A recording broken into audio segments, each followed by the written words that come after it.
Good day friends, my name is Dr. Shweta Goyal and now my another topic in digital electronics series is sequential circuit. It is just like a combination circuit but it has memory.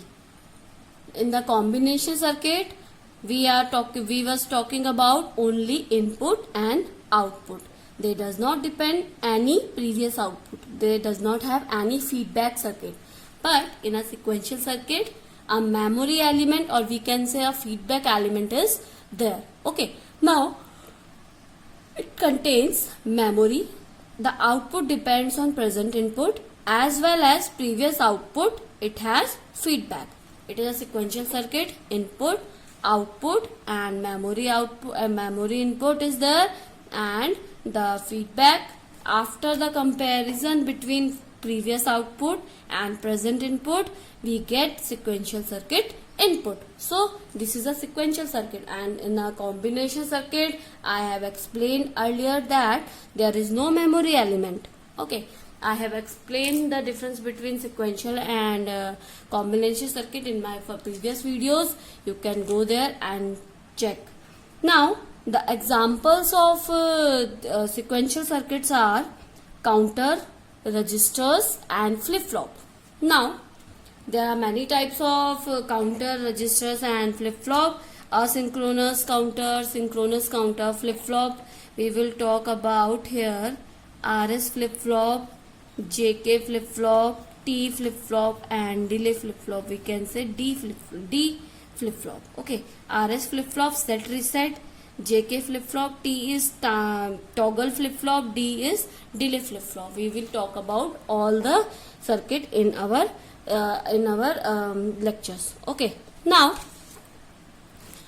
what kind of sequential circuits are? There are basically two types of sequential circuit.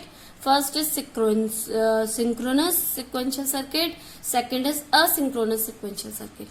In a synchronous sequential circuit, all memory element work with same clock pulses. Okay, like all the input work with a single clock pulse. Okay, now asynchronous circuit, all memory element work with a different clock pulses.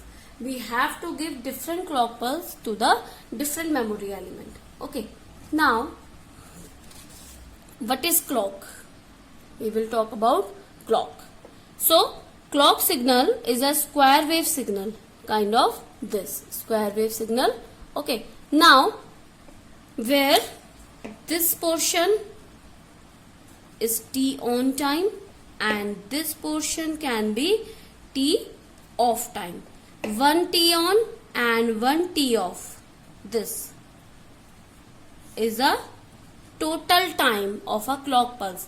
One on, one off make a total time for T clock. Now duty cycle is T on time upon total time. Okay, now frequency is 1 upon total time. Okay, 1 upon T, that is frequency. This is a square wave signal. Now what is a triggering?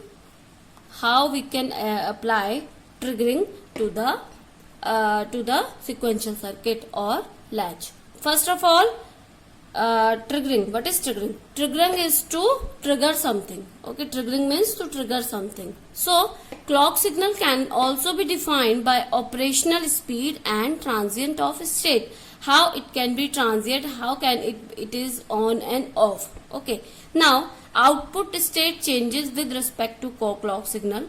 Clock signal are those which change our output signal, output stage. There are basically two types of clock signal. First is edge triggering, second is label triggering.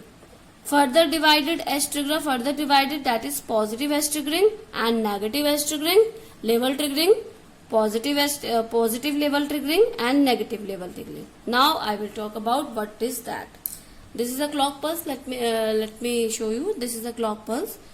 If the signal triggering at this pulse, this will be positive edge triggering. Because clock pulse is going through 0 to 1 positively, going to positive, so it will be positive edge triggering. Now if flip-flop triggering at this 1 to 0 edge, this will be negative edge triggering. Okay, now level triggering. If triggering done at this level, this positive level, that will be positive level triggering. Okay, now if flip-flop trigger at this level, this will be negative level triggering. Okay, I will explain again. If flip-flop triggering at this edge, 0 to 1, that will be positive edge triggering. If flip-flop triggering at 1 to 0 edge, at this edge, this will be negative edge triggering. And if flip-flop triggering at this level, this is a level, positive level, that will be positive level triggering. And if clock signal triggering at this level, that will be negative level triggering. Now I will talk about some important point that will be very helpful for your examination, competitive examination. If let's suppose this is a flip-flop, or we can say latch, flip-flop. We will talk about flip-flop here. This is SR flip-flop. It can be JK flip-flop, T flip-flop, or D flip-flop. It can be there. So let me talk about RS flip-flop. If clock pulse is giving like this,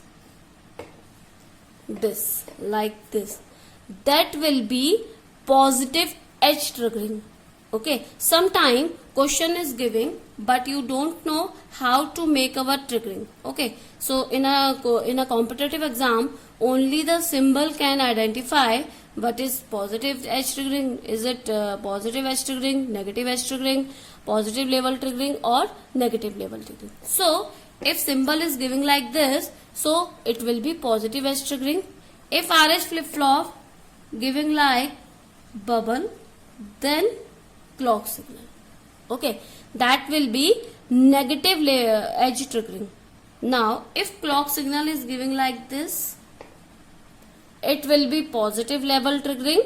And if clock signal is giving like single line and bubble, it is negative level triggering. I have written this here, so you can note it down.